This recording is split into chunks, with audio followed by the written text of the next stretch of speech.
দেখেন আজকে সীমান্তে একটা ভিডিও ক্লিপ, এটা পাওয়াতে আমাদের সবার জন্য ভালো হয়েছে, আমাদের সরকারও দেখতে পারবে।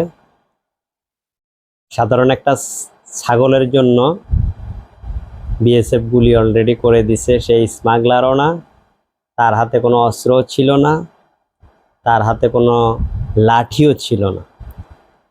হ্যাঁ, তার একটা অন্যায় ছিল যে কাঁটাতারের থেকে একটু দূরে থাকতে হয় সব সময়, কিন্তু তার ছাগল, গরিব মানুষ, একটা ছাগল ওই পারে চলে গেছে, সে ওরকম সচেতন না, আবেগে চলে গেছে ছাগল নিয়ে আসার জন্য। দেখেন বিএসএফ কিভাবে তাকে দৌড়ালো। লাঠি একটা নিয়ে দৌড়াতো তাও এক কথা ছিল, অস্ত্র নিয়ে দৌড়াইয়া অস্ত্র দিয়ে অলরেডি গুলি করে দিয়েছে। ভাগ্য ভালো, গুলিটা গায়ে পড়ে নাই, সে বেঁচে গেছে। অথচ তাকে যদি মেরে ফেলতো, আমাদের সরকারও এটার কৈফিয়ত চেত না, আর ভারত সরকার এটা নিয়ে মাথায় কামাইতো না। অতএব এরকম দুই একটা ক্লিপ দেখলে যদি আমাদের সরকারের সচেতন হয় যে না, আমাদের বাঙালি আসলে নিরীহ, তাদেরকে এভাবে মারা উচিত না। কারণ যারা সীমান্তে থাকে তারা মনের ভুলে, বাচ্চাও তো যেতে পারে কাঁটাতারে, সবাই তো আর এত সচেতন না। তো দেখতে থাকেন। এবং দিনাজপুরে সীমান্তে এই ঘটনা ঘটেছে, এবং দিনাজপুরে ইউপি চেয়ারম্যান কি বলে দেখেন। উনি ইউনিয়ন প্রতিনিধি, ওনার কথা শুনলেও আপনাদের আর একটু বিশ্বাসযোগ্য লাগবে। ধন্যবাদ। কাণ্ড দেখেন, এই ইন্ডিয়ার বিএসএফ যে কত খারাপ সেটা আবারও প্রমাণ করতেছে। দেখেন কিভাবে দৌড়ায়, দেখেন।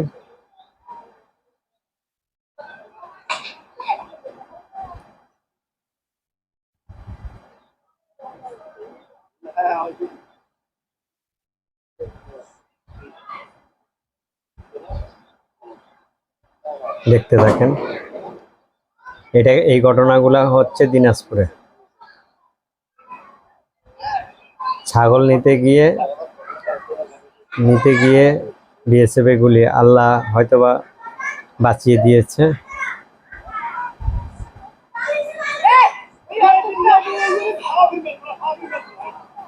ওখানে ইউনিয়ন চেয়ারম্যান বলতেছে, দেখেন কি বলে।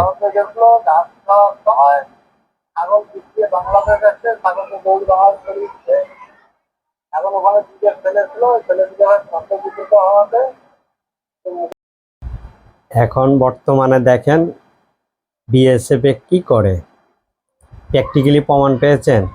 এখানে সে কোনো স্মাগলার না, সে কোনো ধরনের লাঠি হাতে নাই, কিছু নাই। সীমান্তে যারা বাস করে তারা অবশ্যই সীমান্তের কাঁটাতারের আশেপাশে থাকতেই পারে। বিএসএফ যেভাবে দৌড়িয়ে গুলি করেছে, ভাগ্য ভালো গুলিটা লাগে নাই। তো ইউনিয়ন প্রতিনিধি দেখেন কি বলেছে, মূলত তাদের ছাগল গেছে, ছাগলটা আনার জন্য গেছে। তো ছাগল আনার জন্য গেছে, এটার জন্য তাকে গুলি করতে হবে, দৌড়ানো হবে, এটা উচিত না। এই জিনিসটা দিনাজপুরে ঘটেছে। এই জিনিসটা সরকার বা বিজিবি সদস্য যারা আছে তারা দেখলে এটা নিয়ে বসে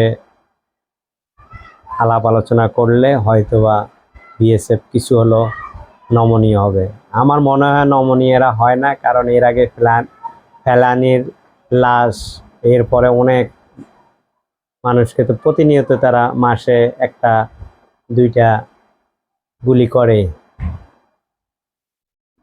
পরিশেষে একটাই কথা বলতে চাই, সেটা হলো ভারত আমাদের প্রতিবেশী দেশ, অথচ সীমান্তে যদি এভাবে হয়, অল্প একটা ছাগলের জন্য যাচ্ছে, সেখানে গুলি করে দিচ্ছে। আজকে যদি সেই স্মাগলার হইতো, সেটা আমরা বুঝতাম যে না, স্মাগলার। একটা পরিবারের ছাগল সীমান্তে যেতেই পারে, সেটার জন্য গুলি করে। যাই হোক, আমি এটা পেয়েছি, আপনাদেরকে দিলাম। আপনারা বেশি বেশি শেয়ার করবেন। এবং সবাইকে সচেতন করার চেষ্টা করবেন। আর আমি সীমান্তে যারা আছেন তাদের উদ্দেশ্যে একটা কথাই বলবো, বিএসএফ আসলে খারাপ, তাই আপনারা চেষ্টা করবেন ওদের সীমানা লঙ্ঘন না করাটাই বেটার, কারণ আমাদের সরকারও এটা নিয়ে তৎপর না।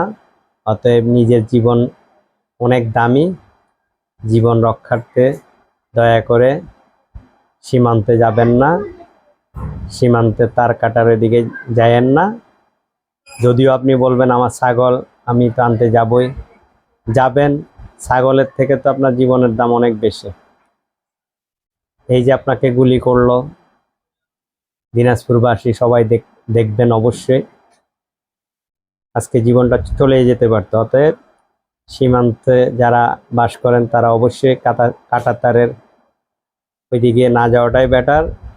যদি এরকম কিছু হয় তাহলে বিজিবির সাথে কথা বলে যে আমার ছাগল চলে গেছে এটাকে কিভাবে আনা যায়, আপনারা নিজেরা রিস্ক নিয়ে আনতে যাবেন না, কারণ বিএসএফের কোনো দয়া মায়া নাই। আর ওরা আমাদেরকে পশুর মতোই মনে করে। অতএব আপনারা, আবারও বলি, আপনারা সচেতন থাকেন, আপনারা দয়া করে কাঁটাতারের এখানে যাবেন না। যদি একান্তে আপনাদের কোনো সমস্যা হয় বিজিবির সাথে যোগাযোগ করেন, বিজিবি আপনাদেরকে এটা সমন্বয় করে দিবে। দিনাজপুরবাসী যারা সীমান্ত, দিনাজপুরবাসী না শুধু, বাংলাদেশে তো বেশিরভাগই সীমান্ত আমাদের ইন্ডিয়ার সাথে, কিন্তু ইন্ডিয়ার বিএসএফ তো ওইরকম মন মানসিকতার না। অতএব আমাদেরকেই সচেতন হতে হবে, আমরা অবশ্যই কাঁটাতারের এদিকে না যাই এবং না যাওয়াটাই বেটার। আর চেষ্টা করবেন বিজিবির মাধ্যমে যদি কোনো কিছু সীমান্তের ওপারে হয়েও থাকে সেটা ওভাবে আপনারা যান, নিজেরা রিস্ক নিয়েন না। একটা গরু, একটা ছাগল বা একটা মুরগি অথবা আদার্স আত্মীয় স্বজনের আবেগে আত্মীয় স্বজনের সাথে দেখা করতে যাচ্ছেন, এগুলা করবেন না। কালকে ঈদের সময় একটু আনন্দের খবর দিব, যখন এটা দেখলাম চিন্তা করলাম এটাই আপনাদের মাঝে ছড়িয়ে দিই। সচেতন হন, আমার জন্য দোয়া করেন। আমরা বাঙালি বীরের জাতি, কিন্তু ইন্ডিয়ার সাথে আমরা সীমান্তে কখনোই আন্তরিকতা নাই। অতএব আবেগ দিয়ে কাজ করবেন না, চেষ্টা করবেন নিজের জীবনের দামটাকে অবশ্যই মূল্যায়ন করতে। তো ঠিক আছে, ধন্যবাদ। শুভেচ্ছান্ন পরিবেশে বিএনপির নেতাকর্মীদের ঈদ পালন করতে হচ্ছে বলে মন্তব্য করেছেন দলটির জ্যেষ্ঠ যুগ্ম মহাসচিব রুহুল কবির রিজভী। বুধবার দুপুরে রাজধানীর শেওড়াপাড়া ঈদে উপহার বিতরণ অনুষ্ঠানে অংশ নিয়ে তিনি কথা বলেন। রিজভী বলেন, আমাদের এমন এক দুঃসময় পার করছি, আমাদের বিএনপির নেতা কর্মীদের ঈদ পালন করতে হয় এক শোকাচ্ছন্ন পরিবেশে। যার বাসায় যাব দেখব গুলিতে তার এক পা পঙ্গু, না হলে তার চোখ অন্ধ। আইন শৃঙ্খলা রক্ষা বাহিনী ছোড়া গুলিতে। তিনি বলেন, যদি কোনো বিএনপি নেতাকর্মী বাসায় যাই দেখব সেই পরিবারের একটি সন্তানও গুম হয়ে গেছে। হয়তো 3 মাস, 4 মাস, 3 বছর, 5 বছর ও 10 বছরে যদি কারো বাসায় যাই দেখব তার সন্তানটি কিছুদিন আগেই বিচার বহির্ভূত হত্যার শিকার হয়েছে। বিএনপির নেতাকর্মীর বাড়িতে ঈদের আনন্দ জনগণের কষ্টে আছে উল্লেখ করে রিজভী বলেন, ঈদের আগে বাজারে তেমন ভিড় নেই, দ্রব্যমূল্য এতই ঊর্ধ্বগতি, বিশেষ করে খাদ্যপণ্য এ যেন ছোঁয়া যায় না। এক লেবুর দাম 25 থেকে 30 টাকা, ইফতারের জন্য মানুষ লেবু কিনতে পারছে না, চিনি অধারা থেকেই গেছে। এই তো পরিস্থিতি। দ্বাদশ জাতীয় সংসদ নির্বাচনে যে জালিয়াতি নির্বাচন, আমরা আর মামু নির্বাচন, ডামি নির্বাচন প্রতিযোগিতামূলক নয়। আওয়ামী লীগ নিজেই নির্বাচন, এটা আজকে প্রতিষ্ঠিত মন্তব্য করে বিএনপির এই নেতা বলেন, পৃথিবীর বিভিন্ন গণতন্ত্রকামী দেশে এই মত আর জনগণ তো জানেই। সরকারের কাছে জনগণের ইচ্ছা অনিচ্ছার দাম নেই বলে এই সময় মন্তব্য করেন রিজভী। তিনি বলেন, একটি দেশ তাদের সঙ্গে রয়েছে, তারা নিজেদের গণতন্ত্রী বলে দাবি করে, নিয়ে যে তিলেস্মতি, সেখানেও এক পার্শ্ববর্তী দেশ সরকারকে সমর্থন করে। পিনাক রঞ্জন নামক তাদের একজন কূটনৈতিক বাংলাদেশ ভারত হাইকমিশনারে ছিল। দিল্লিতে বলেছেন, যখন সবকিছু হয়ে যাচ্ছে, নির্বাচন হয়ে যাচ্ছে, মার্কিন যুক্তরাষ্ট্র অ্যাম্বাসেডর আত্মগোপনে চলে যায়। একটি জাতি যখন পরাধীন করা হয়, জাতির পক্ষে, স্বাধীনতার পক্ষে যারা থাকেন তাদের উপর তো নানা ধরনের ষড়যন্ত্র হয়। আর দেশীয় কিছু মানুষও ও বিদেশি প্রভুদের সঙ্গে আঘাত করে স্বাধীনতাকামী গোষ্ঠীকে পরাজিত করার চেষ্টা করে বলে বিএনপির এই সিনিয়র নেতা বলেন। তিনি বলেন, একটি দেশে তাদের সঙ্গে রয়েছে, তারা নিজেদের গণতান্ত্রিক বলে দাবি করে, ভোট নিয়ে যেই তেলেস্মেতি।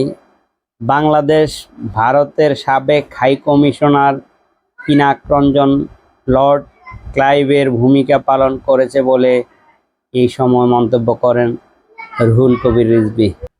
ঢাকা সহ বিভাগীয় শহরগুলোতে কখন কোথায় ঈদের জামাত হবে বিস্তারিত জানিয়ে দিচ্ছি, মনোযোগ দিয়ে শুনুন।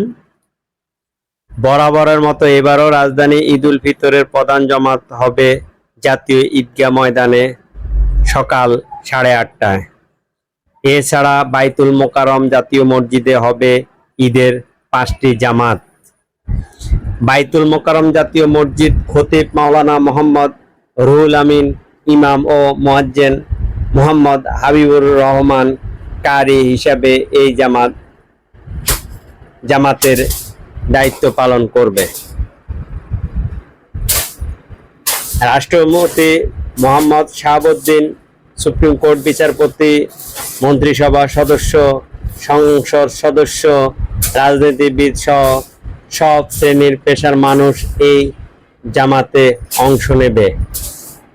মঙ্গলবার শাওয়াল মাসের চাঁদ দেখা না যাওয়ায় বাংলাদেশে ঈদ উল ফিতর উদযাপিত হবে বৃহস্পতিবারে।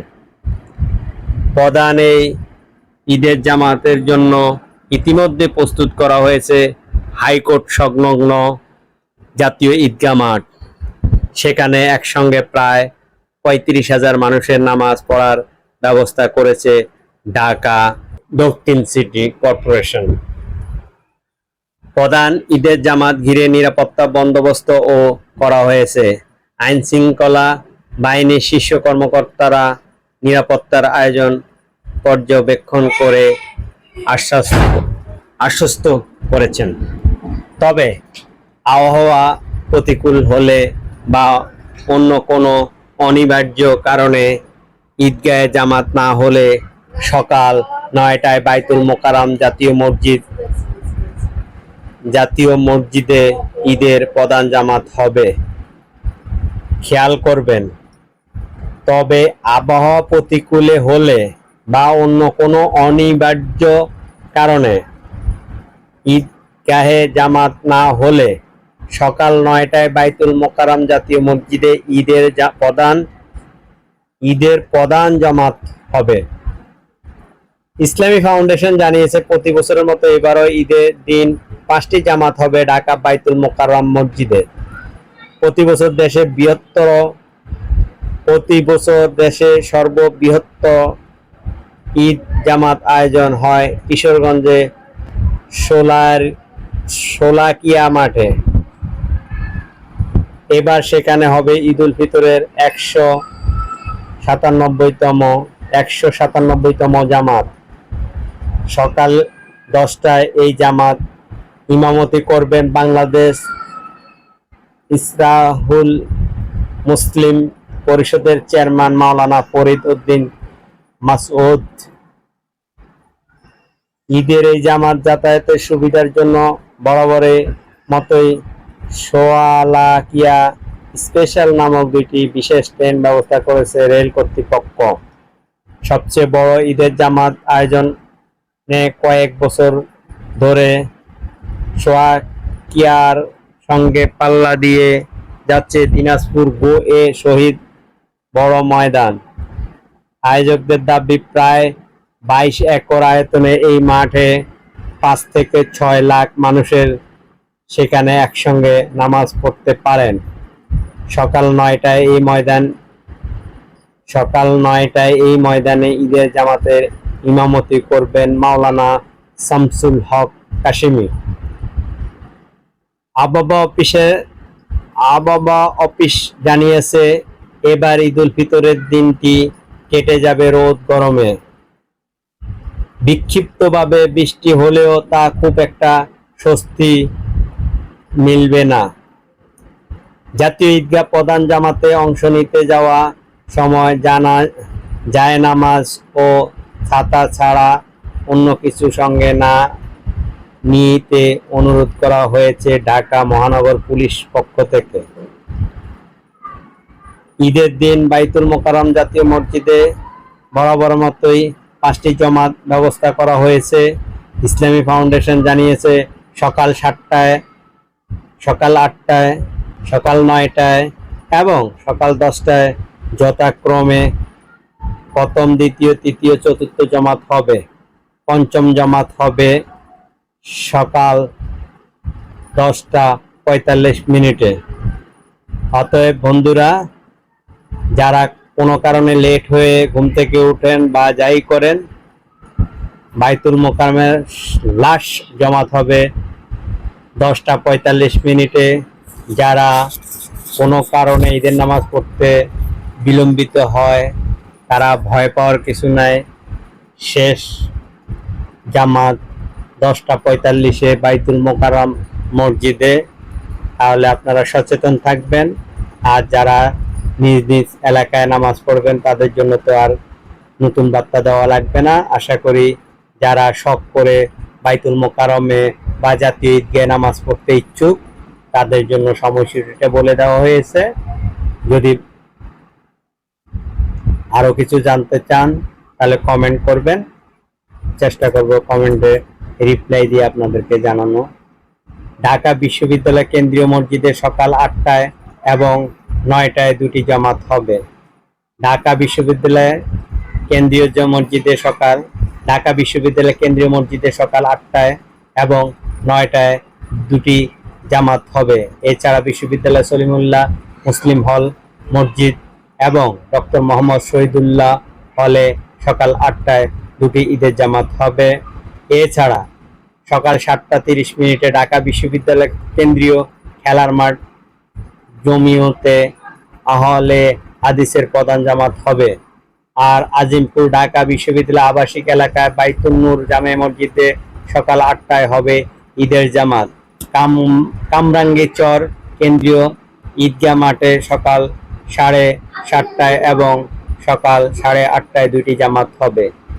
কামরাঙ্গীরচর হাফিজি হুজুর মসজিদ মাদ্রাসা একটি জামাত হবে সকাল 8টায়। কাজীপাড়া কেন্দ্রীয় জামে মসজিদে 3টিতে জামাত হবে সকাল 7টায়, 8টায় ও 8টা 45 মিনিটে। দারুস সালাম মীর বাড়ি আদি মাধববাড়ি জামে মসজিদে সকাল 7:30টা ও সকাল 8টায় দুটি জামাত হবে। পুরান ঢাকা লক্ষ্মীবাজার মিয়া সাহেব মসজিদ ময়দানে খানকা শরীফে জামে মসজিদে সকাল 7টায়, লক্ষ্মীবাজার নুরানি জামে মসজিদে সকাল 7টা 45 মিনিট ও সকাল 8:30টায় দুটি জামাত হবে। খিলগাঁও চৌধুরীপাড়া পল্লিমা সংসদ প্রাঙ্গণে সকাল 7টা 30 মিনিটে হবে ঈদের জামাত। সায়দাবাদ তিস্তিয়া দরবার সরবয় জামে মসজিদে সকাল 7:30টায় ঈদের জামাত হবে। ঢাকায় এবার 184টি ঈদগাহে ও 1488টি মসজিদে ঈদের জামাত হবে। চট্টগ্রামের খবর জানিয়ে দিচ্ছি, আপনারা চট্টগ্রামে যারা বিভাগে আছেন বা চট্টগ্রামে ঈদের জামাত পড়তে চান, দেখেন আমি যে সময়সূচিগুলো বলতেছি সেগুলো আপনাদের কাজে আসবে কিনা। চট্টগ্রামে সকাল 8টায় ঈদের প্রধান জামাত হবে জমিতুল আলহাজ জাতীয় মসজিদ প্রাঙ্গণে। ইমামতি করবেন মসজিদের খতিব সৈয়দ আবু তালেব মোহাম্মদ আলাউদ্দিন আল কাদিরি। সেখানে সকাল 8:30টায় আরেকটি জামাত হবে। এছাড়া লালদিঘি চট্টগ্রাম সিটি কর্পোরেশন শাহী জামে মসজিদে ঈদের জামাত হবে সকাল 8টায়। জেলা প্রশাসন ব্যবস্থাপনা কেন্দ্রীয় ঈদ জামাত কমিটির আয়োজনে সকাল 9টায় এবং এম এ আজিজ স্টেডিয়াম জিমনেশিয়ামের ঈদের জামাত হবে। এছাড়া চট্টগ্রাম সিটি কর্পোরেশনের তত্ত্বাবধানে সকাল 8টায় আরো 8টি মসজিদে ঈদের জামাত হবে। এগুলো হযরত শেখ ফরিদ চশমা ঈদগাহ মসজিদ, সুগন্ধা আবাসিক এলাকা জামে মসজিদ, চকবাজার সিটি কর্পোরেশন জামে মসজিদ, জহুর হকার্স মার্কেট জামে মসজিদ, দক্ষিণ খুলশী ভিআইপি আবাসিক এলাকা জামে মসজিদ, আরেফিন নগর কেন্দ্রীয় কবরস্থান জামে মসজিদ, সাগরিকা গরু বাজার জামে মসজিদ ও মা আয়েশা সিদ্দিকী চশিক জামে মসজিদ, সাগরিকা জহুর আহমেদ চৌধুরী স্টেডিয়াম সংলগ্ন। এছাড়া নগরীতে 41টি ওয়ার্ডে সংশ্লিষ্ট ওয়ার্ডে কাউন্সিলর তত্ত্বাবধানে একটি ঈদের জামাত হবে।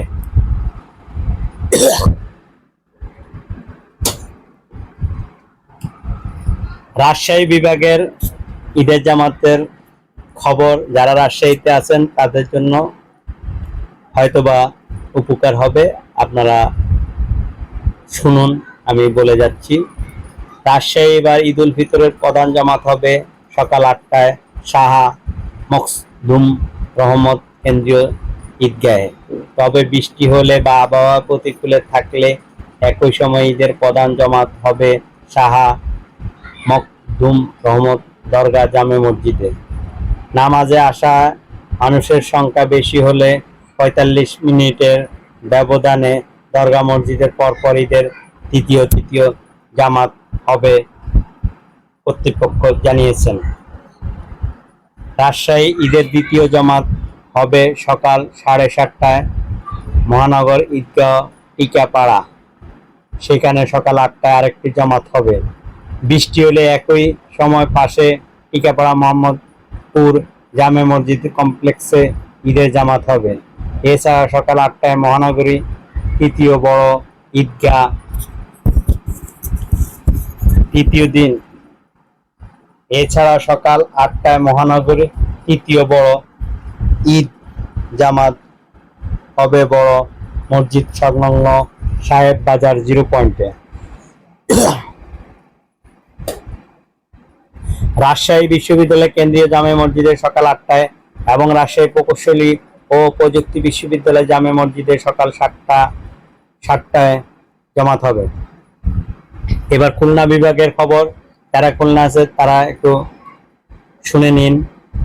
খুলনায় ঈদ উল ফিতরের প্রধান জামাত হবে সকাল 8টায় সার্কিট হাউস ময়দানে। তবে আবহাওয়ার প্রতিকূলে থাকলে প্রথম ও প্রধান জামাত সকাল 8টায় টাউন জামে মসজিদে হবে। এছাড়া আলিয়া মাদ্রাসা মডেল মসজিদের সকাল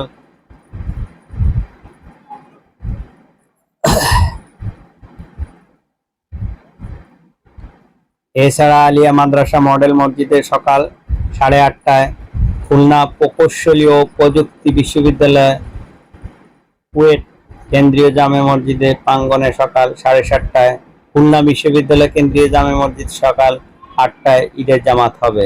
খুলনা সিটি কর্পোরেশন ব্যবস্থাপনা ও ওয়ার্ড কাউন্সিলের তত্ত্বাবধানে নগরীর প্রতিটি ওয়ার্ডেই হবে পৃথক ঈদের জামাত। বরিশাল বিভাগ, আপনারাও একটু শুনে নেন, আপনাদের অবশ্যই সময়সূচিটা কাজে লাগবে।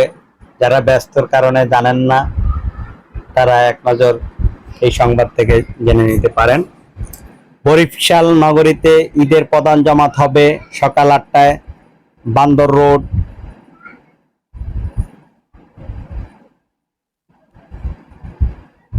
বরিশালে নগরীতে ঈদের প্রধান জামাত হবে সকাল 8টায় বান্ধ রোড হেমায়েতুদ্দিন কেন্দ্রীয় ঈদগাহ ময়দানে। দ্বিতীয় প্রধান জামাত হবে নগরী আমতলা মোড় বরিশাল মডেল মসজিদে, সেখানেও জামাত হবে সকাল 8টায়। জেলা সর্ববৃহৎ জামাত হবে সকাল 9টায় সদর উপজেলা চরমোনাই ইউনিয়নের চরমোনাই পীরের দরবারে। দ্বিতীয় বৃহত্তর ঈদের জামাত হবে 8:30টায় উজিরপুরে গুটিয়া নান্দিক বাইতুল আমান মসজিদ কমপ্লেক্স। সদর রোডে বাইতুল মোকাররম জামে মসজিদে সকাল 8টায় প্রথম এবং সকাল 9টায় দ্বিতীয় জামাত হবে। নগরে গির্জা মহল্লায় জামে কসাই মসজিদে সকাল 7টায় প্রথম ও দ্বিতীয় 9টায় জামাত হবে। তাহলে বরিশাল বিভাগে লাস্ট জামাত 9টায় শেষ। যারা দেরিতে পড়েন তারা সর্বোচ্চ টাইম পাবেন 9টা পর্যন্ত। বরিশাল মহানগর ইমাম সমিতি সভাপতি মাওলানা আব্দুল মান্নান বলেন, ঈদের নামাজ আদায়ের জন্য কোনো সময় বেঁধে দেওয়া হয়নি।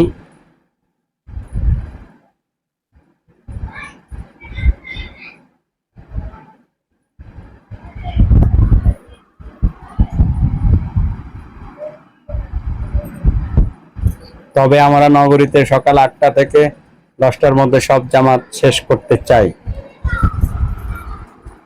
এবার সিলেট বিভাগে যারা আছেন তারাও যারা সময়সূচি জানেন না, আর যারা অলরেডি জানেন তাদের তো দরকার হবে না, যারা জানেন না তারা অবশ্যই খবরটি দেখতে থাকেন।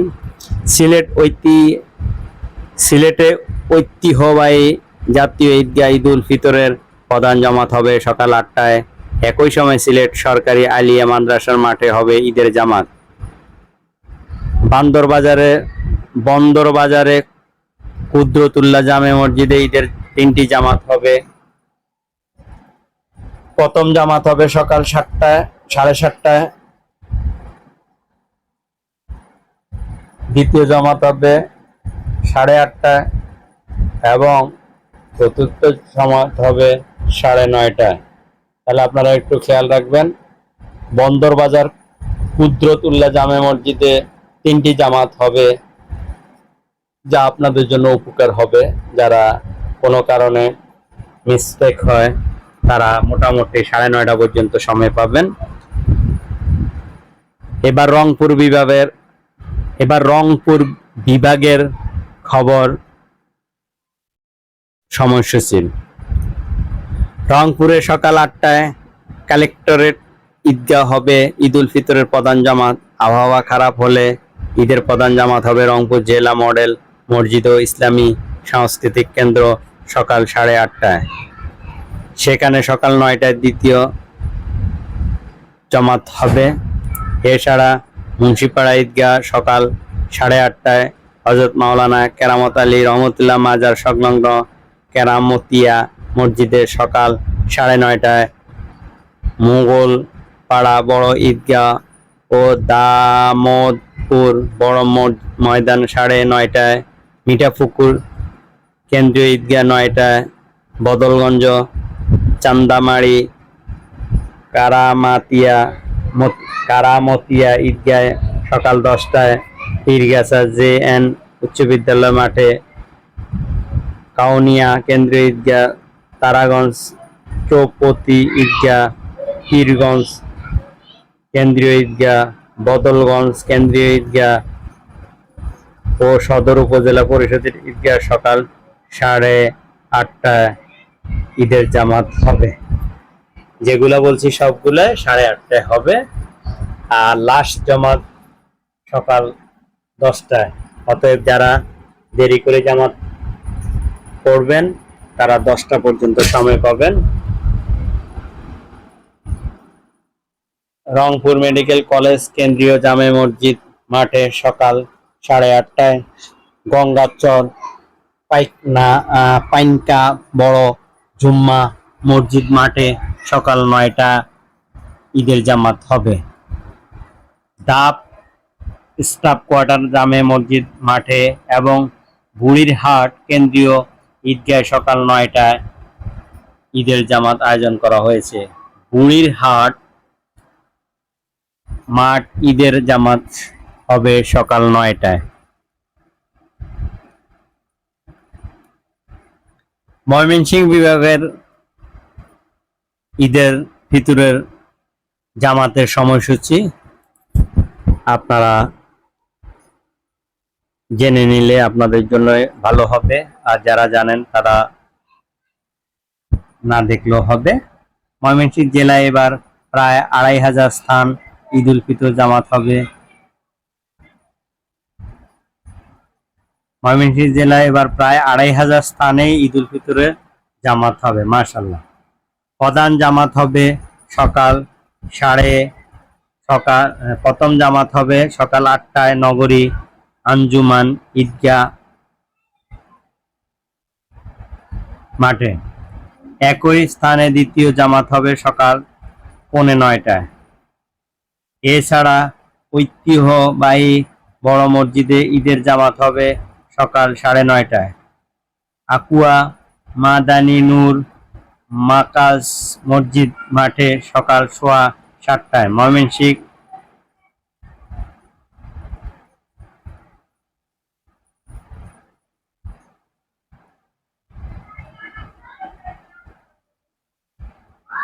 ময়মনসিংহ মার্কাজ মসজিদে সকাল 8টায়। গোপালনগর ভাটিপাড়া ঈদগাহ মাঠে সকাল 9টায়। গান্দিনাপাড়া জামে মসজিদে সকাল 8টায়। বাংলাদেশ কৃষি বিশ্ববিদ্যালয় কেন্দ্রীয় জামে মসজিদ ঈদগাহ মাঠে সকাল 8:30টায়। পলাশপুর ঈদগাহ মাঠে সকাল 9টায়। শুহুলিয়া বুধবাড়িয়া ঈদগাহ মাঠে সকাল 9টায়। জেলখানা মসজিদে সকাল 8টায় ঈদের জামাত হবে। এছাড়া 73টি স্থানে বড় পরিসরে ঈদের জামাত হবে।